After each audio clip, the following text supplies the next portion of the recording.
What's up, everyone? Welcome back. I'm going to stop saying to the channel because I find that's an unnecessary set of words. So welcome back. If you're watching this in the future on the replay and it's not currently May 16th at 3 p.m. Eastern, what you need to do is go ahead and skip ahead to the 10-minute or so mark, because that's when we're going to get started. But before you do that, I have an important question for you and a request. And the question is, what the hell's wrong with you? Why would you not make it take the time out of your calendar to be here live? That's when the best stuff happens. That's when we do giveaways. That's when you can ask questions of our guests or myself. So what you want to do to make sure that you don't miss out, which I assume is what happened and you just forgot, is to click the subscribe button and the notification bell on YouTube so you don't forget and you'll be here in the future. But from having said that, if you're watching in the future, jump ahead to the 10-minute mark. Everybody else, welcome aboard. Please let me know how the sound and picture quality is, please. So I'm not talking to myself, because that's embarrassing when that happens, as we were just discussing, actually. So yeah, just let me know how the sound and picture quality is, and we'll get started here in 2 shakes of a lamb's tail. That's another expression I don't understand, but whatever. MH says all good. Give me an idea how I work from Bangladesh. Get a job there. We can see the nose tape well. Well, thank you, best SEO online. Derek, is that actually you, or no, I'm just kidding? I'm not that talented, man. Yeah, me neither. I'm sitting here squinting, trying to look to make sure that I read everything here. So sound could be up a bit. Okay. I don't really know how that's possible, but I'll see what I can do. Yeah, that's just, you're going to have to turn up this speaker a little bit, because I think it's okay as far as I can tell. But I'll try to talk loudly. So while we do that, I'm going to, now that we have confirmed that the audio and video quality is mostly good, what I'm going to do is share my screen, and we are going to do a legit merch giveaway. Loud. What's up, Joe?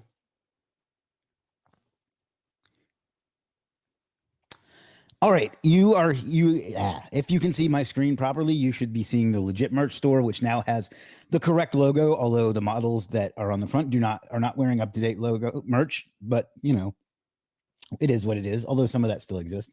And the favicon is still not updated, but I have more important things to do. So let's go up to shop our gear. Is legit best for freelancer? It depends. Now you can see we have some legit merch. We have a coffee mug, the Friends t-shirt, a backpack, a tote bag. I guess that's a license plate, a golf ball that no one ever chooses, a mouse pad, and some other great stuff. So what I'm going to ask you to do here in just a moment is to enter in a word into the chat, and we're going to let that go for 3 or 4 minutes, and then we're going to pick a winner, and that winner will get the legit merch of their choice. But before I do that, fair warning, if you're a guy and you wear legit merch in public, the women will not leave you alone. Like, you will be hounded and harassed the entire time you're in public. It happens to me everywhere I go, and you can see it happen to this guy too. So unfortunately, none of that's true, but it's a little way to add a little humor to the stream, because this is a full service enterprise we have here. All right, so today's word is going to be real simple. We're going to go Derek. So for the next few minutes, type the word Derek in the chat or in the comments, wherever it is that you're watching this. And then we'll go ahead and pick a winner. And we do this because because frankly, having my merch out there is good branding, but also because it helps us get some views on the stream. And, you know, it's just fun. I think it's a nice way to get everybody involved and so on. So if you're wondering why I do that, that's why. And if you weren't, well, now you know. And while we're doing that, I'm going to go ahead and piss off some people in some Facebook groups with an at everyone tag, because for whatever reason, that's incredibly triggering for folks. But I don't care. It's triggering for the loud minority. That's something that you'll find if you live long enough, is that the people that complain tend to be the loudest, but they also tend to be the minority. So I would agree with that too. That's what I found as well. So unfortunately, the loudest voice in the room tends to get the most attention.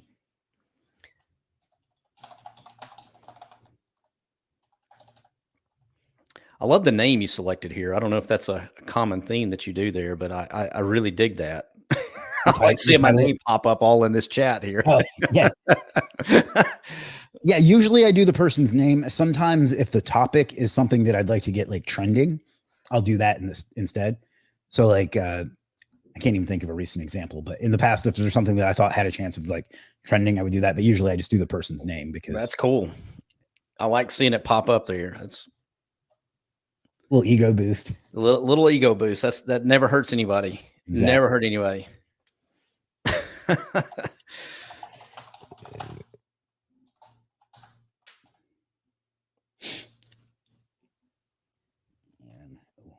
Now we'll go over here. Lots of people saying Derek because they want that T-shirt and because they want to help Derek's self-esteem. Yeah, I need all I can get right here, guys. Yeah.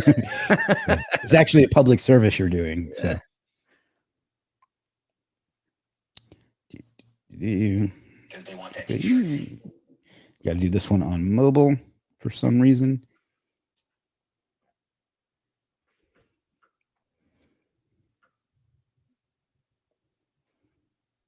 Now, all right. In just a few minutes, we're going to wrap up.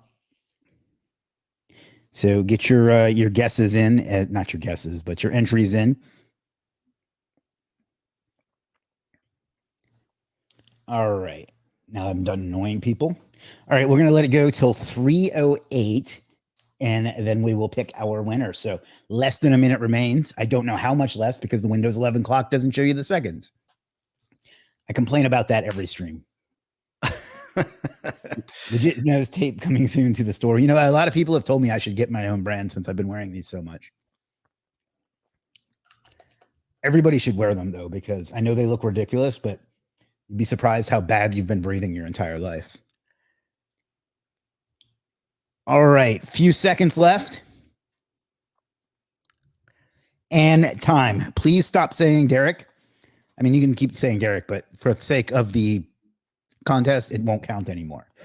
And our winner is MH. I think who was the first person to say something on today. So congratulations, MH. I'm pretty sure you're a previous winner, so you know what to do. But in case you don't, let me go through that real quick. This is like your third or fourth time, if I'm not mistaken. Keith may have a challenger, but just go over to the Legit merch store at shop.legit.com and choose whatever you would like. And if it is a piece of clothing, what you're gonna note what size, and then you're just gonna go over to Legit itself. Little inside joke there for literally one person, but anyway. Man, Robbie dominating the homepage today. And then you're going to tell them that you won, tell them what you want, and tell them if it's a piece of clothing, tell them what size, and then they will ship that right out to you. So congratulations, MH, who I believe is Supreme SEO, if I'm not mistaken, on Legit. I think that's the same guy. I apologize for not being 100% sure, but I'm pretty sure that's Supreme SEO, which is a cool name. All right, enough of that. We'll look at that later. Ah, there we go. Yep, same guy. So there you go. Congratulations. All right. If you are from the replay, welcome back. As for everyone else, I am joined today with Derek Pierce. Now, Derek is somebody I've met twice, I believe, at two different conferences that I've spoken at in the last year. The first one was the OMG one, and the other one was SEO at the Beach. And I really liked his approach to particularly link building, but SEO in general. And a couple of the things he said really stuck with me. And I knew that was somebody that I wanted to bring to you and get to know and to share some value, as that cliche goes, with you. So welcome, Derek. Appreciate it. I'm glad to be here, man. Yeah, I'm glad to have you. I know we worked this out for a while. I've been looking forward to this for a while. So before we get into it, can you just tell us a little bit about yourself, your background, your origin story, and what you're doing now? Yeah. So basically what happened was I was a real estate investor, quit my job in 2001. And all of a sudden, economy went to the tank locally, and I was stuck with all these houses. So I think I had like 12 to 12 out of 14 houses were vacant. I tried everything, tried giving them away, tried giving away TVs, giving away cars, doing the creative financing type stuff. Nothing was moving them, right? Couldn't get rid of them at all. There was a lady that just by chance says, she come from a seminar and she's like, hey, why don't you put them up on eBay? Now this is 2005, 2004 timeframe. I thought, man, this is the craziest idea, right? eBay of all the, like, how am I going to sell a house on eBay? Because everything I'd ever bought on eBay was like, I don't know, Baseball card or some shit. books or just crazy stuff or whatever. Nothing over the top. So I thought she was the craziest idea I'd ever heard. But I was struggling. Like I was losing money. I was like down to my last dollars in my savings account. And I remember putting it up and putting it on a credit card. It's like $150 for the big listing or whatever. And in the span of like a week, I think I got like 8,000 views on that listing. And I was like, I'm not even getting 8 phone calls locally or whatever. Sold the house, got money in like 10 days. I thought, man, this is the craziest thing ever, but it's a fluke. No way this will work again. Put up house number 2. That one did even better than the first one. House number 3, and just slowly just started getting out of these deals. I was like, you know what? Something here. I need to be doing this online gig versus buying and selling houses. I just wanted to make the navigation at that point. Lending was getting tighter, and there was all these like stipulations that were happening because the other, like the overall economy outside of our area was starting to tank as well. Anyway, started building a blog, started building a site, didn't know what I was doing.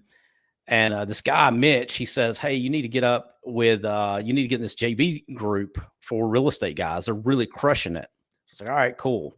Now, immediately I thought all these guys were assholes, right? Because you're looking at them and they're like, oh, they're doing all these numbers and doing all this craziness, and they're selling like these expensive coaching programs or whatever. And I was like, I don't know if I want to do that. I ended up doing it, and I started making blog posts about every product and about every money magnet that they were putting out. And all of a sudden I was like 12 or 14 on the leaderboard. Like, I had never done affiliate marketing at that point ever. And I was like, wait a minute, my name's right above Ron LeGrand, which was at the time was like the top dog in real estate investing. Like, he was the top guy. So like my name was above him on the leaderboard. I was like, give me some confidence, just kind of give me a little bit of a boost or whatever. Well, I thought it was the list. I'd built a small list through the blogging process and all that. And then so the next couple of launches, I just got lazy and just email my list. I didn't make anything. So then I got to going back and reverse engineering what I did different on the first one versus the second and third one. So wait a minute, I was ranking for all this stuff. Now this is like 2005, 6 time frame, this was long time ago, 2007. So I started going back, looking at where I was making the sales, and lo and behold, I was taking up several spots on the first page. And so didn't even know it. So then we just kind of kicked it into overdrive, started buying EMDs, started buying more domains, and then just started pushing it with intent at that point and taking up multiple spots on the first page. That's how I built the first PBN I ever built, was that way. Still there? Yeah, I'm still here. Okay. Last thing I heard was that's how I built the first PBN. Was that? Yeah, that's how I built the first PBN, was building all those, taking all those sites. We'd end up buying 3 to 5 domains. And then about a year later, I was sitting here and I had probably, 100 domains that I was doing nothing with. And I was like, wait a minute, what if we just started tweaking these that we've already bought? And then I started learning about real SEO as far as what PBNs would do and how powerful they were. And that was literally the first PBN I built, was off of the launch jacking sites. Interesting. I didn't know the whole launch jacking thing. Like, that was in real estate. Yeah, it was like a real estate JV group. And so there was a few products that was out there that was, that they would do like these internal launches. And then they would have, like, I say internal launches, it was like a group of probably about 50 guys. They would all push it. This was like back when the syndicate was real popular and people were building these syndicates in these different markets. And I'd take up 5 to 8 spots on the first page. So crazy. And then, so after you got the MDs and the PBNs and stuff, like, what direction did your SEO career take? Is affiliate? Was it? Yeah, mostly Like, affiliate at that point. At that point, I started doing just more evergreen type stuff, but also then people started saying, "Hey, I want you to teach me how to do that." Because then at that point, my name was showing up on leaderboards, and I'd been on a crap load of leaderboards, and my list was a fraction of theirs. Right? Like I was like, because I was doing the SEO, the traffic was such high intent that I was making way more than what some people were that had a list that was 10 times my size. So it was like, how's he doing this kind of thing? So then the people started realizing what I was doing. And then that's when I started entering the kind of the training, teaching, and software space from there. So, and I think I launched my first product on the Warrior Forum, I think in 2012, maybe something like that. 2000 into 2011, 2000. Yeah, it's 2011 is when it was. Okay. Yeah. Warrior Forum, for those of you that are, under 30, is a forum where a lot of people used to go and learn SEO and marketing and stuff. And plus they had like these big contests where you could do launches and stuff through there. And it's become, I don't know if it still exists. I know they have Warrior Plus now, but. Well, you had to go through back then, you had to go through Warrior Plus still. Okay. And what they would do, like all the sales pages would be on the Warrior Forum itself. Okay. And so you were actually going into thread. It was pretty cool actually, because what would happen is you would have people getting called out on their bullshit at the time. Like now you see a launch and it's just a sales page, right? Well, there you were actually launching it on a forum thread. And people would come in and, man, they would just hammer the hell out of people if they thought there was even the remote. Yeah, I remember some of that. And so it's like you just had the most brutal questions. And so then you would answer it and it would become this viral kind of thing. And the threads would blow up several pages deep. And all of a sudden that provided more social proof as well. But also it would give you a chance to, answer objections that people were having too. So it was really cool, but it all was from Warrior Plus integrated with the Warrior Forum. The first domino in my SEO career came from Warrior Forum too, because I bought, I think, Kelly Felix, his course, Bring the Fresh. Well, that was how I got started. It was, oh, cool. Yeah. Which was like a big selling course back then too. That was a huge investment for me at $47 at the time too. So I remember them promoting that pretty heavy back in the. I don't think I promoted that one. I did promote the very first rollout of OMG. So okay. I've been around for quite a while. So back when OMG was just a PDF. Yeah, it was like $100 ebook or something like that. So yeah. Awesome. And then, so what are you doing now? What am I doing now? I am doing, I've got the AI SEO system, which that's the main thing that I'm pushing right now, which builds long form SEO articles in a sheet. I gotta send you access to that, by the way. I think you'll dig it, but it's an easy way to just build these AI articles out in bulk. You just paste in the keywords. So I'm doing that. Also, I'm still in the affiliate marketing arena, doing some supplement stuff as well as some digital marketing stuff as well. So, and then probably the last 6 months, I've been testing, putting out a lot of local sites because it's just so inexpensive now and so quick that you can just launch something just to test and see what works. So I think we talked a little bit about that from SEO at the beach. Yeah. So, and your philosophy on SEO is that it's just keep adding great content and eventually you'll get links and people will come buy stuff from you. Right? I couldn't even get through that. You can't even keep a straight face with that.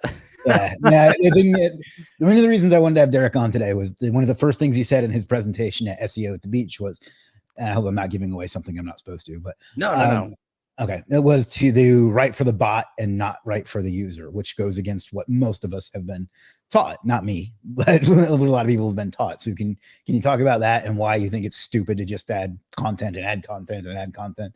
Well, I think that's okay. So like I'm old school. So like back in 2005 and 6 and that time frame when I was first getting started, that was the same type of topics. It was the same thing being said. I even got questioned if I was going to go to jail over the backlinks that I was building, that kind of thing. It was like, oh, links are going to get you in trouble. Oh, links are going to be bad. At some point, Google's going to come crack down on what you're doing. And we were building out we're building out a lot of stuff. We had all the software like Xrumber and SE Nuke and all that stuff back in the day.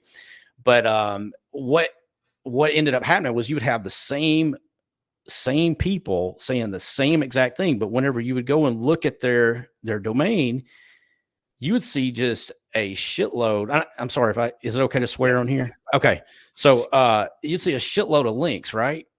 Neil Patel was prime example. And I'm sure he's a good dude. I met him once back at Underground a long time ago. Seemed like a nice guy. But you look at his site and you see just a ton of links that's built to it. So like there's a framework there. Yeah, he could put up whatever piece of content and it'll rank just off of his domain authority. So for me, I started like putting these pieces of the puzzle together. It's like, to start with, I was writing just for what I thought people would want to hear. Like, hey, here's how I did X, Y, and Z or whatever, with no real intent. And it's just like, I was just going against the grain. Like I wasn't getting any traction. But then in that first launch, when I started going back and looking, and I started seeing where all my traffic was coming from, people doing a search like, I'm trying to think of one of the product names from back in the day, but it was like product name plus review. And you see me taking up 3 to 5 spots. And it's like that term has intent. And so I want to target that particular term. I don't want to just like blog about, or create content about whatever. It's just, I've never understood that. Never understood that. And I know there's a lot of popular YouTubers that have gotten pretty big over that whole philosophy, but income school. It's just not a long-term strategy. I don't think, at least it's not I've never seen it work for me. So yeah, I think we've been somewhat proven right. I say we, because I agree.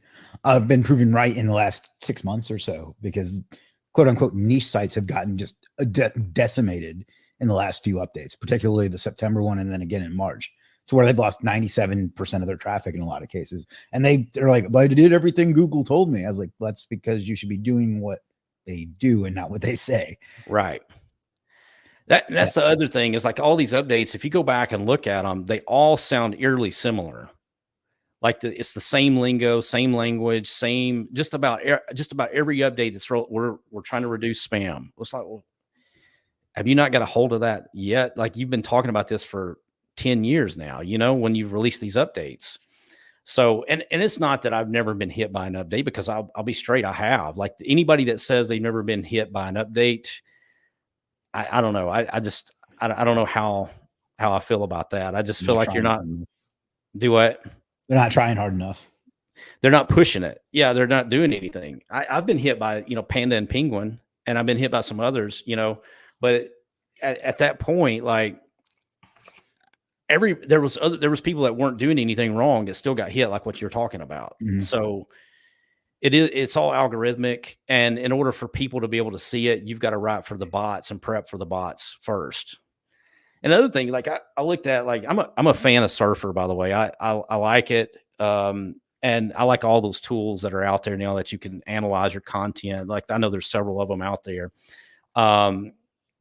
I see somebody's comments, OMG cursing. That's it. I'm leaving. So just caught my eye. But if you look at those and you just get your headings right, you're going to see your scores automatic without putting any content in at all. You're going to see the scores go through the roof on what their formulated calculation is. Yeah. I actually have one that's similar in the sense that it looks at SERP data, but it makes people uncomfortable sometimes, because it literally just gives you the data. Like they will put in like what they think are best practices based on how they decided that was. I just pull the information from the SERP, and to me, that's the right way to make decisions. So 100%, I agree, 100%. Yeah. So yeah. Anyway, so when you say write for the bot, I know what you mean, but can you explain that? Because some of the people may not know exactly what you mean by that. Well, it just means that you've got to write for the search bots. The search bot's going to come crawl the site. And so you've got to prep it for the keywords that you want to show up for. So you got to write it with a framework. So a long time ago, I don't know who come up with this, but this is a good kind of a good framework, a good template, is to go who, what, when, where, how, why, and what to do next. And I think I added the what to do next, but it's like the who, what, when, where, how, why as sort of a framework on how to frame your subtopics and your headings, and integrating your keyword in with that to answer all of the questions that you possibly can. Now, when you're writing, obviously you want it to be good, but I feel like a lot of people are stressing about that before they ever hit the publish button. It's like, oh, well, is this going to hurt me, or is this going to hurt my site, or is this going to rank?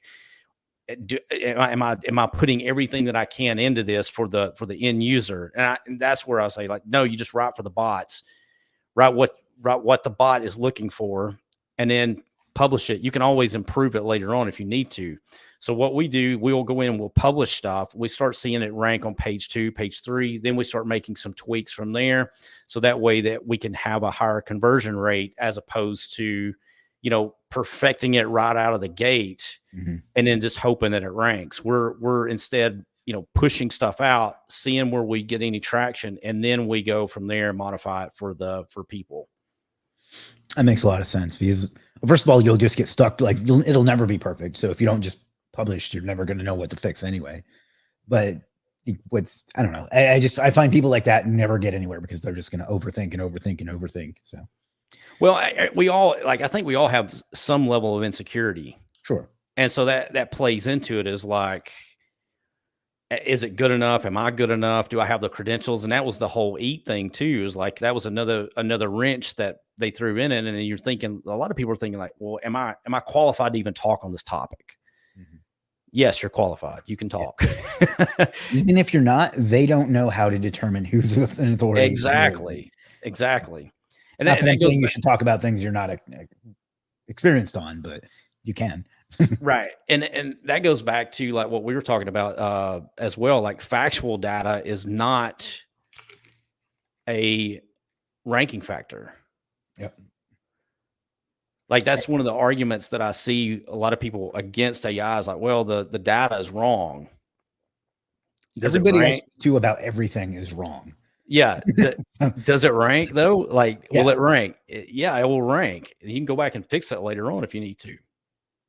Yeah, I think that should be the response to almost any SEO question. Will it rank?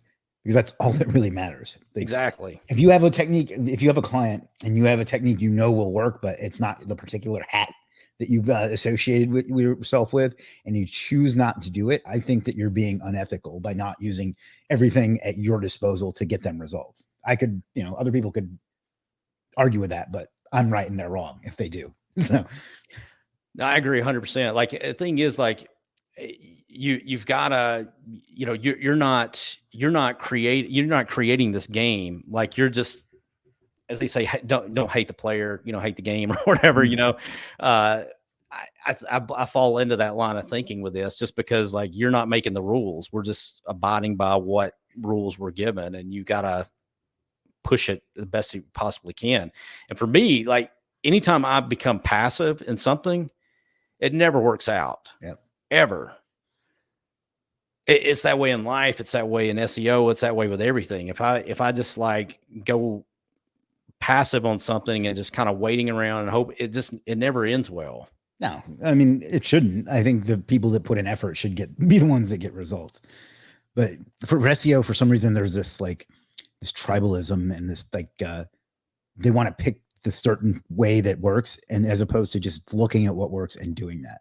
So, like, instead of saying that, I don't know what's a good way to put this. So instead of just looking at the results and saying this is what's working, they find a way to justify what they want to what they wish worked, and do that. And even though I'm a firm believer in links, like, if you don't, like, you've got to have that foundation of where you're writing for the bots to begin with, in order for it to really take off to what you want it to do anyway. Like, so it's not saying that there's no merit in, like, the creating the content itself. You can't just put up a page and with nothing on it and just blast it with links and expect it to just climb and stay there forever. You got to have a good framework with that. But that's where it comes back to you're writing for the bots to begin with. You got the framework, and that goes with parasite SEO. That goes with, using age domains and that sort of thing. Or if you're doing local sites, it's all the same. Yeah. So you mentioned links a few times. You mentioned PBNs earlier. I know that you you do some stuff with GSA. Do you have like a particular type of link strategy that you stick to? Do you do tiers? Like what's your philosophy on link building? Yeah, tiers are where it's at, in my opinion. I I don't do a whole lot of I don't do outreach. I think outreach is kind of a glorified method of spam. It's just my opinion on it. You don't have to agree. You don't have to agree with it, but I don't do outreach.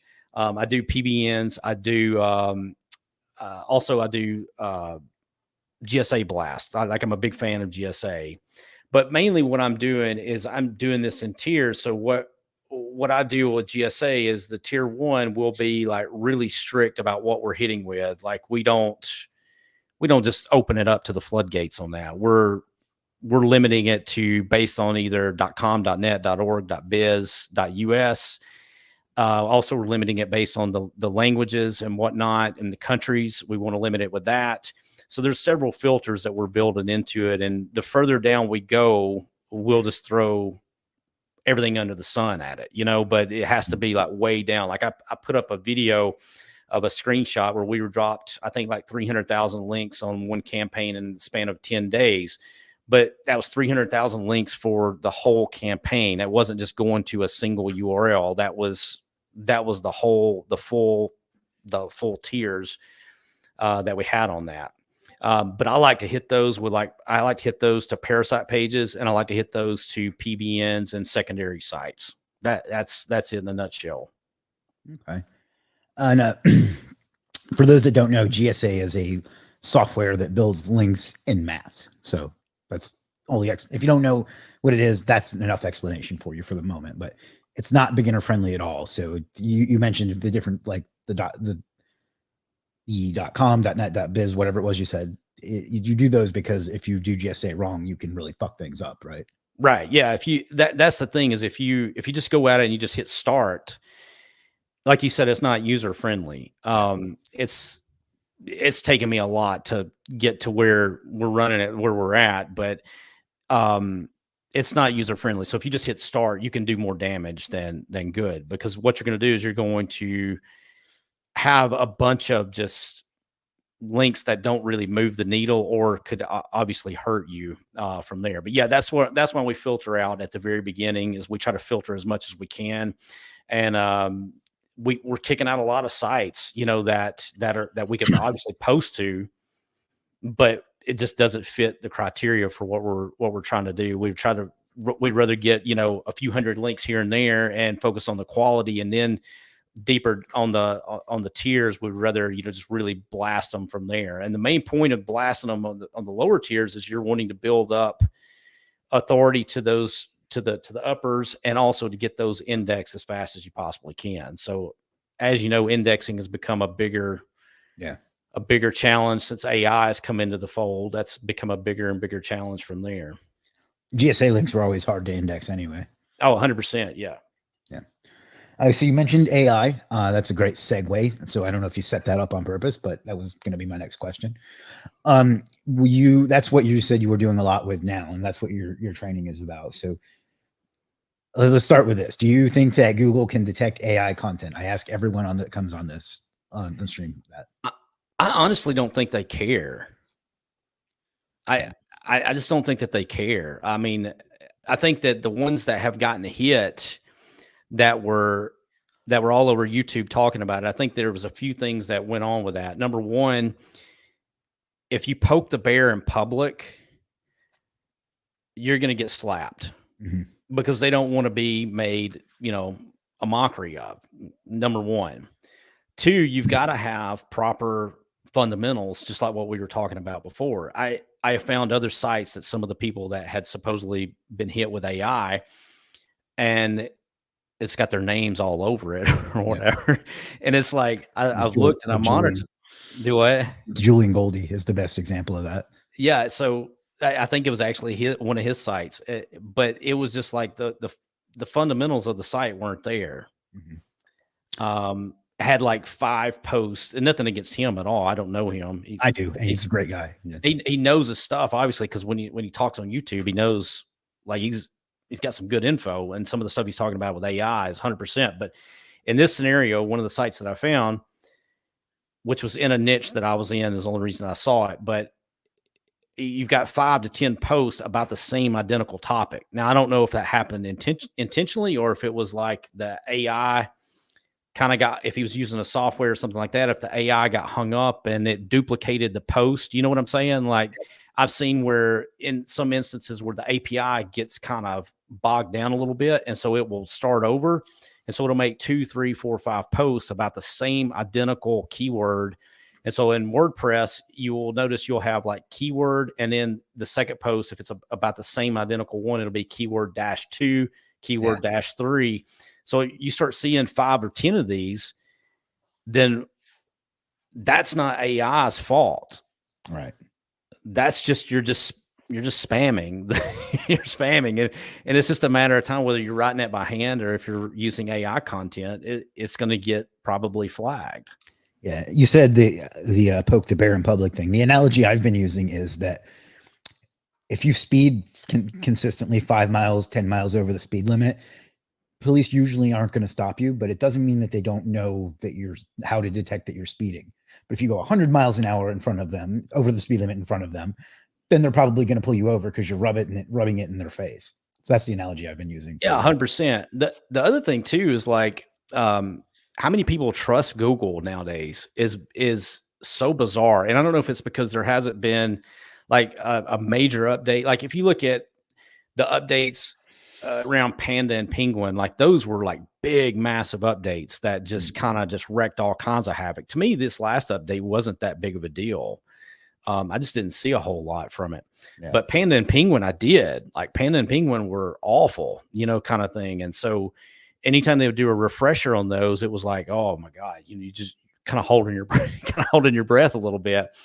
But so it was kind of surprising that people were just so vocal and willing to share all the intel with Google. Back a long time ago, this is probably 2008 to 2010. There was a black hat friend of mine that I met, and I met him through doing some of the launches, and somehow I reverse engineered and connected with him, and we started talking back and forth and talking shop.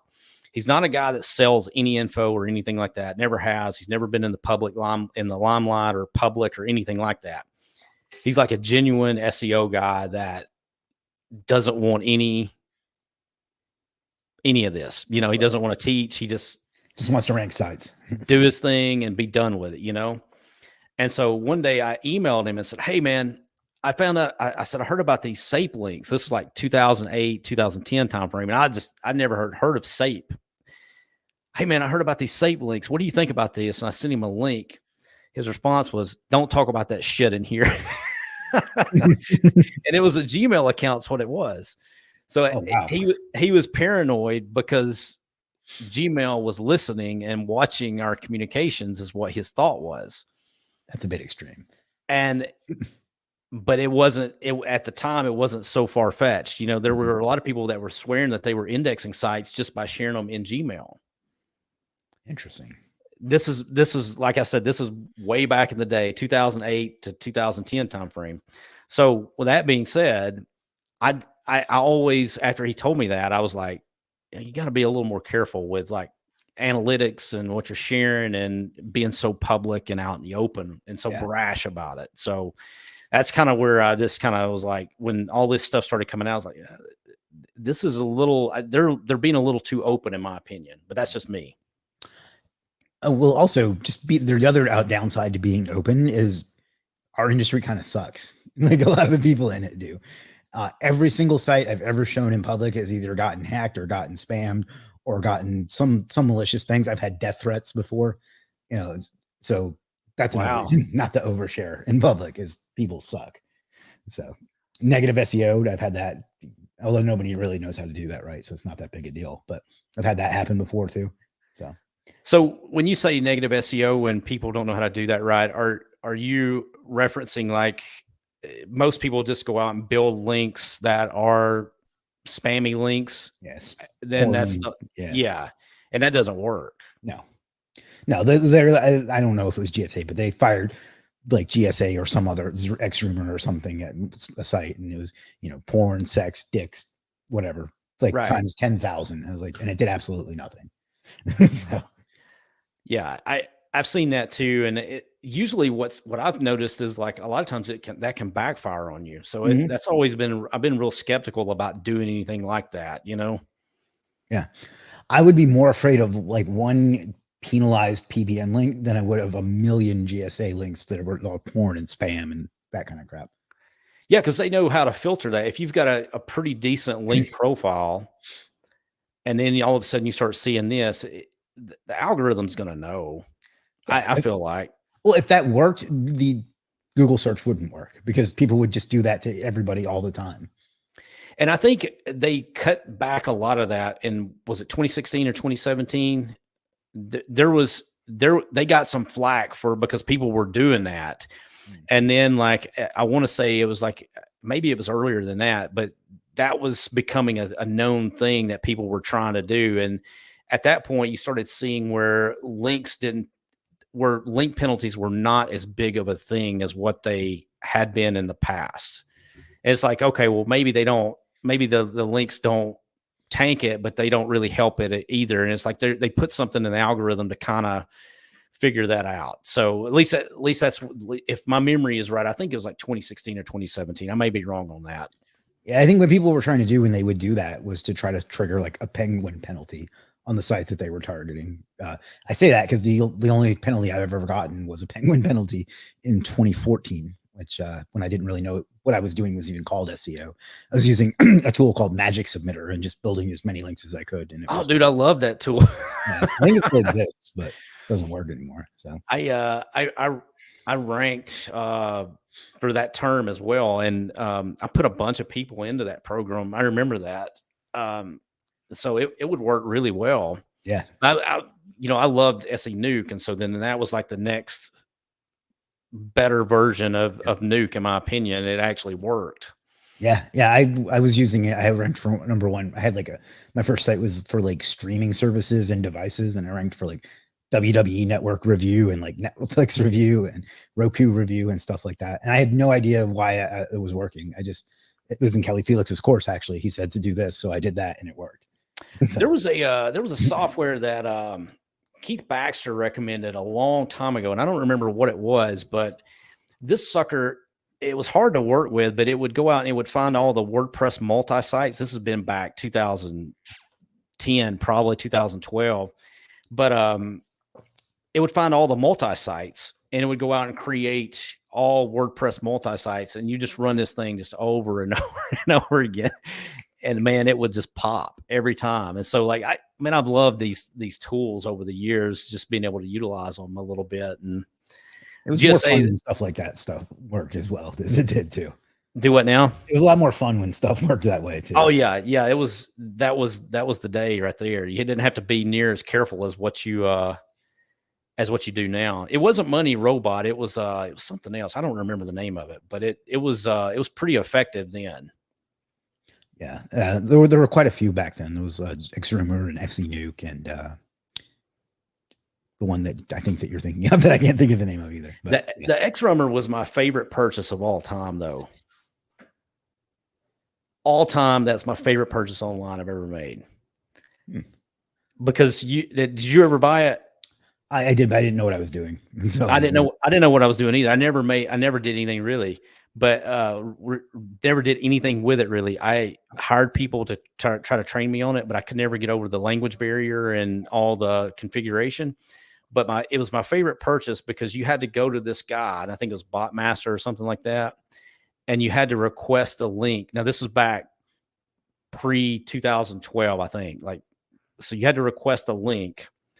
And the link would be available, and you had to be online to get the link at like 1 o'clock on Skype or something like that. He'd give you the link, and you only had like 24 hours to buy it or something like that. And it was like limited as to how you could pay. And it's like, you felt like you were getting this real underground kind of thing. And it's like, oh man, I'm going to be like legit now. Like I bought this program or whatever. And I don't know. It was a good experience. Yeah. So you said that nowadays you're doing more of you're doing like the teaching and courses and stuff. Do you want to talk about that a little bit? Yeah. I mean, basically what I'm doing is I'm I'm testing different stuff, and then I'll apply it to what we're doing through my trainings and through my programs. That's basically in a nutshell. Like what we were talking about before, launching a bunch of local sites, launched a bunch of local sites in probably the last 6 months. Launched one right the week of SEO at the beach. And we had one pop number 6, strictly GSA links. So anybody that's saying, oh, GSA doesn't work, you just got to know how to work it. Right. Strictly GSA links, not super aggressive, but just fine tuning it a little bit. So then we launched another one in a completely different home service industry. Number 2 in like 30 to 45 day period. And this gets 100, 200 searches a month. Both scenarios, all EMDs. I'm seeing the EMDs work really, really well with the local stuff. So it's just like that. I'm just putting that together, and then I teach what I'm doing and teach what's worked for me. A lot of it has been age domains, and a lot of it's been using parasites and a lot of course creators get shit for just teaching and not doing, but I think that's one of the things that makes yours different, right? Is you're actually like just documenting what you're doing and showing other people it. Right. Yeah, and that's the only reason I'm doing this is because somebody's like, hey, you can make money teaching. And I genuinely like what I'm doing, and I like figuring things out. So it just kind of plays into like my strong suit. Yeah.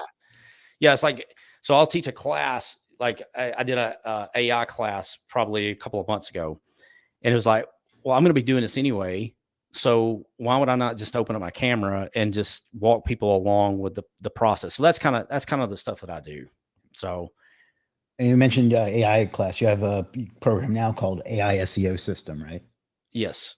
You want to talk about that a little bit? Yeah. So it's what it is. It's a Google sheet, and you simply just go in and paste your keywords, and it will build out all these long form articles. So you literally can build out a 3,000 word article in the span of like 3 minutes by just pasting in a keyword. So our goal with this was to give some foundation as to how AI works, but also was to give people a builder that was relatively inexpensive, that they could just tap into OpenAI's API and just with no monthly fees or anything like that, and just crank out as much as they possibly can. And then they get paid, they pay whatever their usage is. So, and with OpenAI, it's relatively inexpensive to generate an article. Yeah. So, and you put these in and you run them, they rank. We've proved that they've ranked, and like it's the easy, like for an old school guy like me that got started on like an illegal download of Dreamweaver trying to figure out HTML. It's one of those things like now, like I can't believe where we're at with all this. So it's like I'm a kid in a candy store.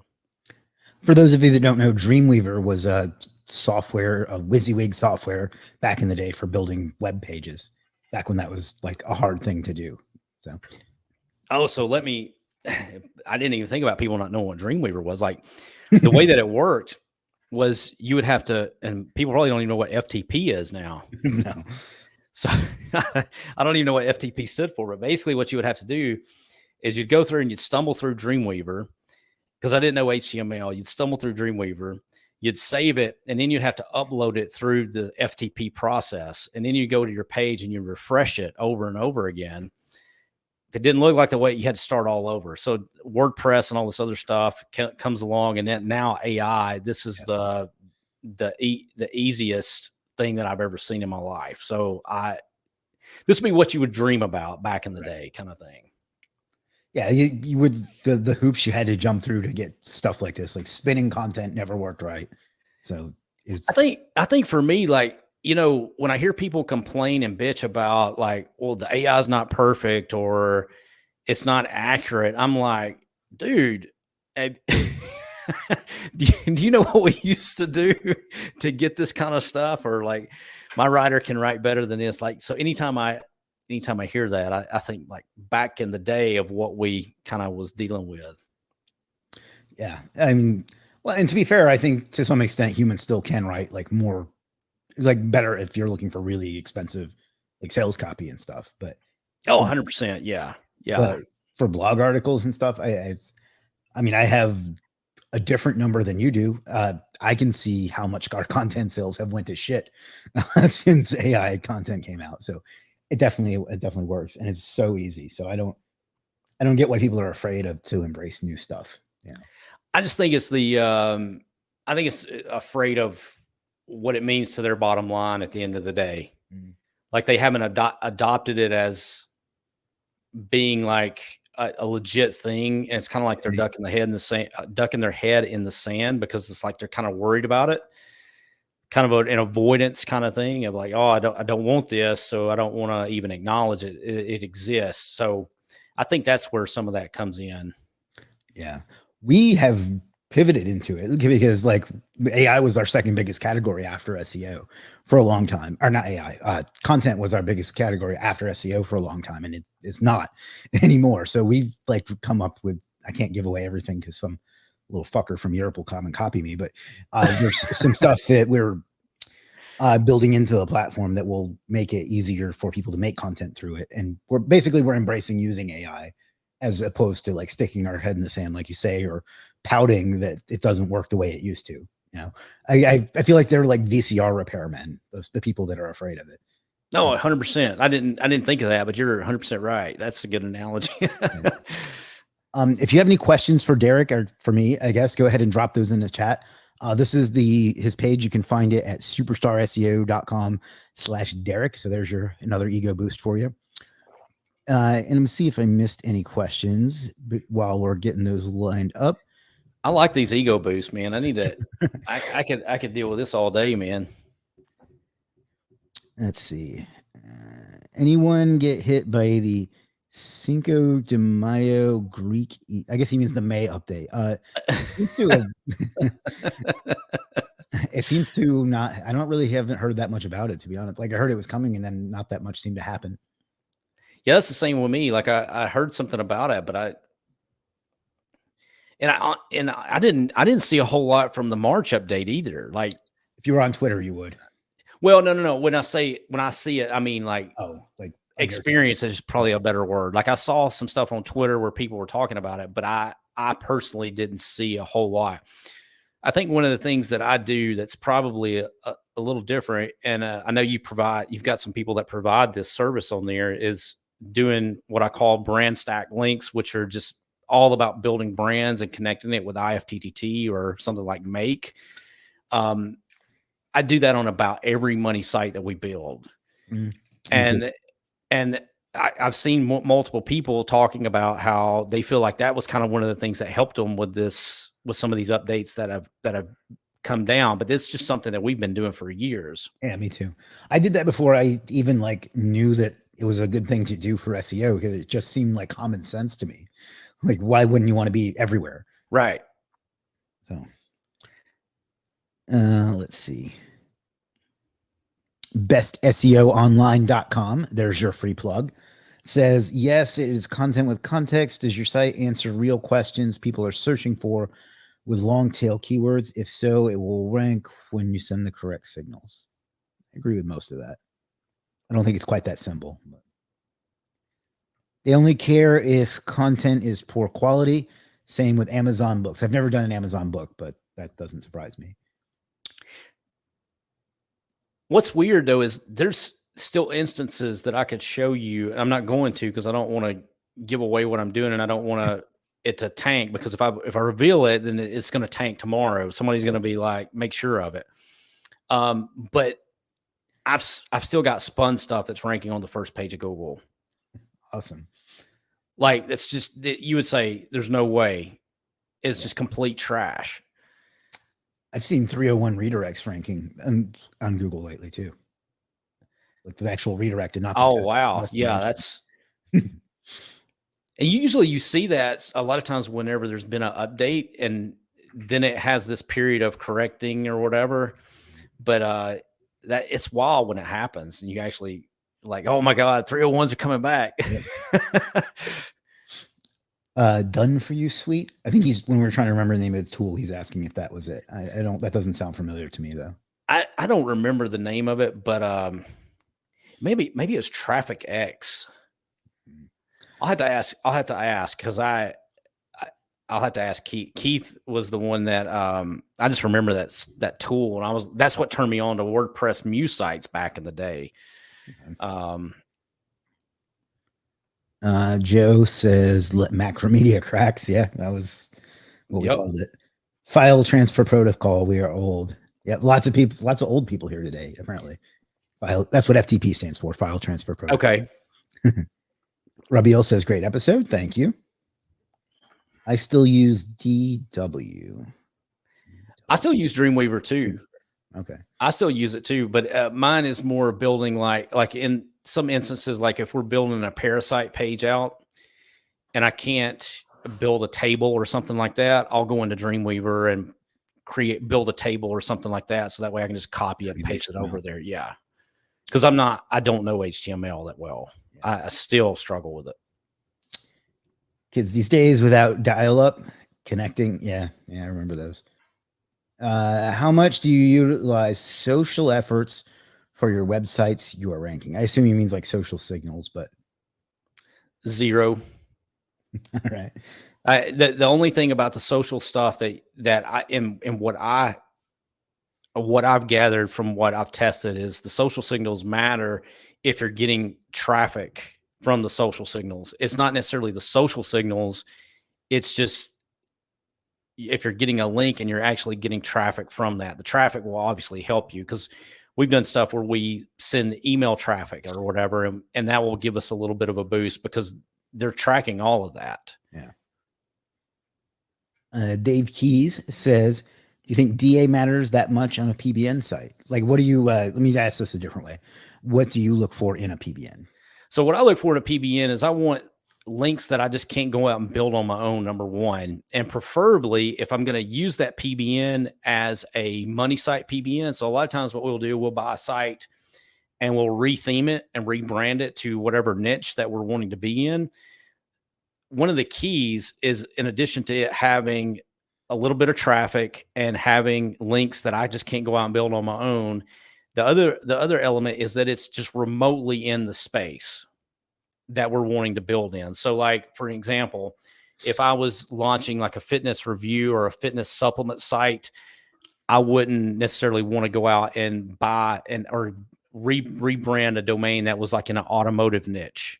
I would rather have something that was in the health, fitness, or like that has links from places like WebMD or something along those lines that would kind of match up to what it is that I'm doing. Okay. So you think that relevance is more important, or at least equally important? I don't know if it's equally, but I think that it does matter based on what I've tested. I've done that exact thing that I did. I've launched a fitness site using an automotive, old automotive site. And then I've launched one that was in a health related, that kind of thing. And I've done this multiple times. To every single time the health one gets a little bit of a pop because of where the links, in my opinion, is where the links are coming from and what Google is used to seeing from that. Okay. So you would say that for an individual PBN link too. If you just went and bought a link from someone, you would want it to be from a relevant site. And not that doesn't matter as much. It's mainly for the retheme is what I'm looking for. I gotcha. Because a lot of times what we'll do is we'll retheme something and then we'll see if we can get some traction with that. And if it doesn't get the traction we want, we just use it as a PBN moving forward. Okay. So hopefully that answers the question. I think it does. Best SEO online says IFTTT with your RSS feed works and makes sense. Yes, it does. I've been doing that for long before I even knew it had an SEO benefit. Hi, Chris. Nice to see you. Nice to see you too. Willie says, what is a parasite page? Parasite page is a page that you build on a high authority site to take advantage of their high authority in order to rank. You can do that for it's probably the most effective form of SEO right now. And you can do that for some extremely competitive words or terms. So you can do, like, Forbes is a big one. They're getting it. There's a lot of sites you can do it on. You can do it on LinkedIn as well. Reddit is one. One thing that Derek and I talked about at the convention was if you have a help desk software on your site, like Freshdesk or Zendesk or something, that will work. Like if you can make an article on that, you can make those work. But is that a pretty good description of Parasite? Yeah, I mean, for me, like there's a bunch of local ones you can use, like Medium. You can use LinkedIn. The LinkedIn Pulse pages are doing really well. Reddit's doing well. Also, Google properties like Google Sites and Google Groups. Now, many people are talking about Google Groups right now. Interesting. I think you might have froze. Did I freeze? Yeah. Okay. You're back. Okay. Yeah. Google Groups has been a good one too. Yeah. There's some other clever stuff you can do with them, but now some of those pages are going to cost you a lot of money. But if you're in a gambling or a pharmacy or something like that niche, it'll pay itself off in a few hours.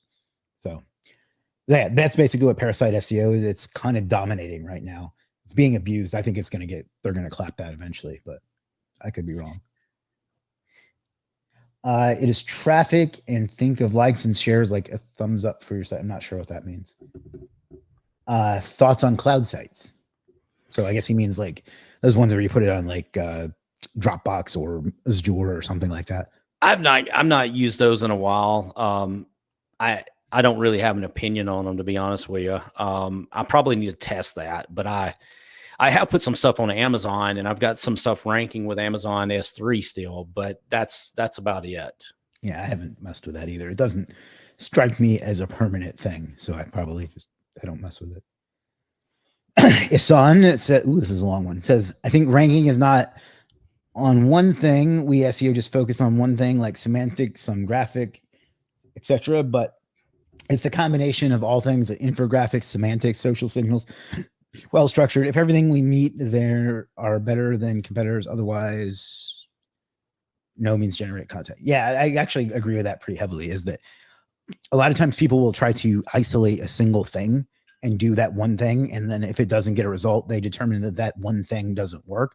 But what they forget to look at is the fact that it's not one thing individually; it's like a tapestry of several things. So maybe it doesn't work because you didn't do this other thing you need to do first. But if you do this other thing first, then maybe it will work. I think that's something a lot of people get wrong with SEO testing. Do you agree with that? Oh, 100%. Yeah. And I think it's just always like, looking at what's working now is the main thing. Once you have an update, you look and say, okay, what's here that wasn't here before, and then just modifying what you're doing and moving forward from there. Because that's going to be the thing that's constant with this, is just there's going to be changes that go on, Yeah. Yeah. I think people like to focus on a single, I actually get to see a lot of this because people will buy a service that does a certain technique from our platform and then not get a result from it, and then blame either the service itself or the whole platform. But in reality, it's because they didn't do this. They weren't at the right part of their campaign to use that thing yet. So I think that it's a combination of things that works and not individual things. And you can't just, I'll do one of these and one of these and one of these and hope that you get results. I think it goes back to people that learn just like a cookie cutter approach. Like for a while back in the day, like videos, I remember videos would rank for any term. You just put up a video, it would rank for any local term out there. Yeah. I got started. A lot of the ways I kind of got known in SEO was doing that. You just blast videos. It's like, oh, it shows up number 1, number 2, number 3.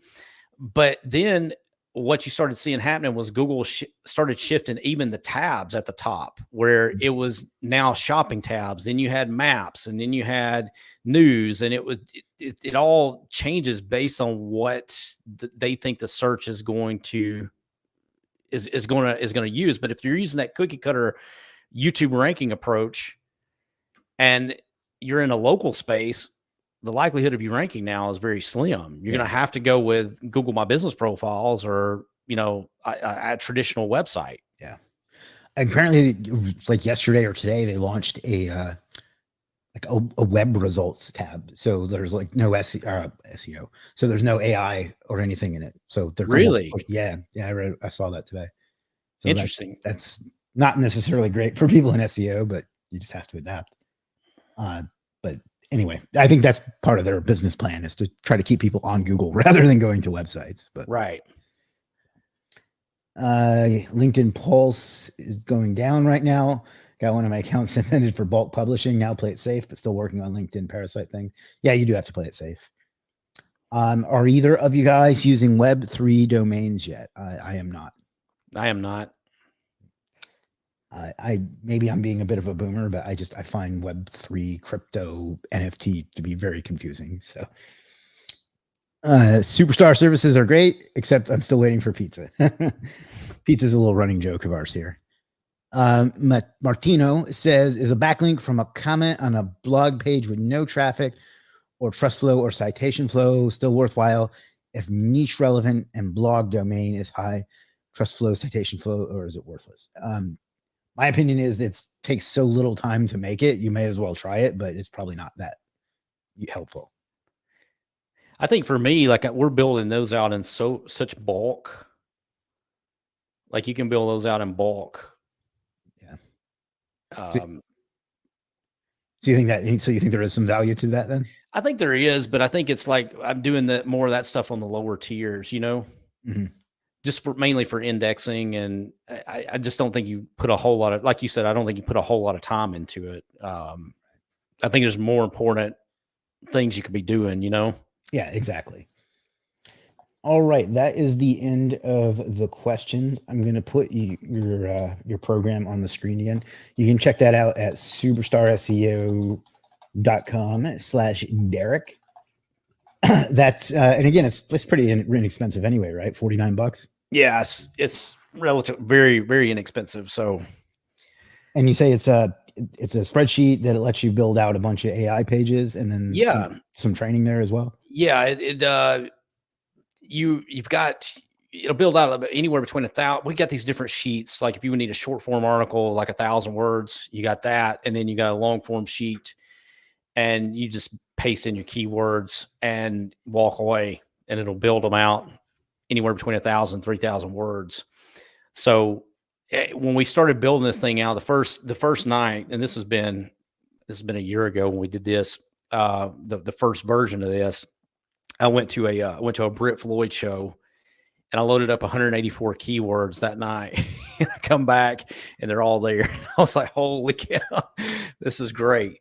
But the formatting is all in there. So like what you can do is you can just save these, and then you can import them into WordPress and have these scheduled out. So that way you're not having to like go in and paste these one by one. If you want to paste them one by one, you can, but the formatting's all there with the HTML. So all you got to do is just go in, and I show how to do all that in the members area where you can schedule it out instead of having it where they all blast at one time and then you just don't do anything else. You can schedule it so that way the content gets dripped out. That's another thing that I found to be pretty helpful, is dripping out the content in a normal schedule instead of like blasting hundreds at one time. You exhaust crawl budget, and you also throw up a red flag.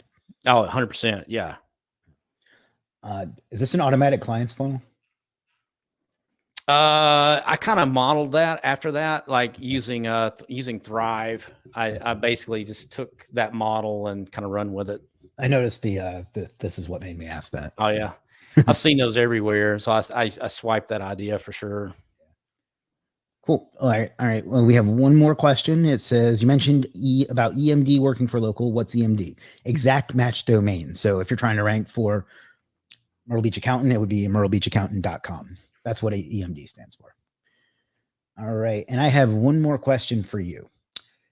Is LeBron James the greatest of all time? No. I hate LeBron.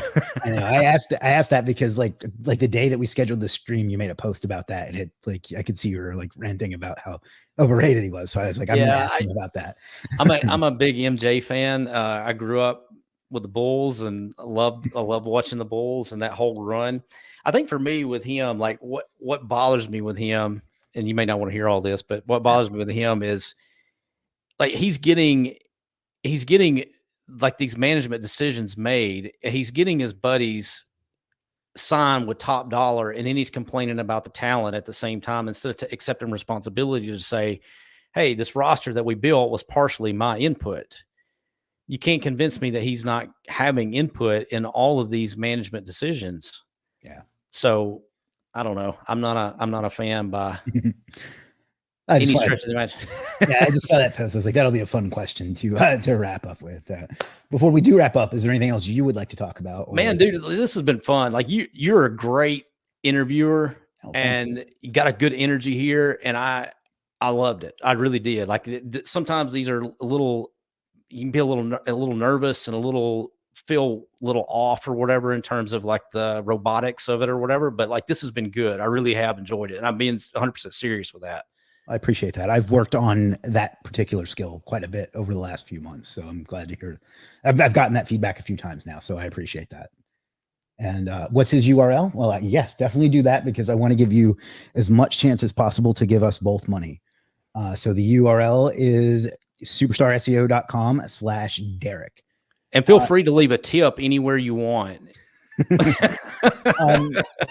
Beyond this, if people wanted to like get in touch with you or learn more from you, like would it be Facebook or where would they go? Yeah, just hit me up on Facebook, or if I'm checking that pretty much daily. So perfect. And David says this was a refreshing interview for sure. Awesome. All right. Well, I think we'll go ahead and stop there because people stop paying attention after an hour anyway. So coming programming note next week on the 21st, which is Tuesday at 4 p.m., we have Brian Cato, another person that I've met at the same event that I met Derek at. And then another person from that same event, we have Brian Winham on the 23rd at 3 p.m. So good week lined up next week as well. So if you want to make sure that you don't miss those, and you better, you want to click the subscribe button and notification bell because that's how you'll get notified because it's not cleverly named at all. So that's it for everybody that watched. I appreciate you being here. I know you had the option to be anywhere else in the world and you chose to spend the time with us. I will never take that for granted. I always appreciate that. So thank you. And last but not least, figure out what you want out of life and go out and get it because you owe it to yourself and you owe it to the world. I'll see you next week. Peace.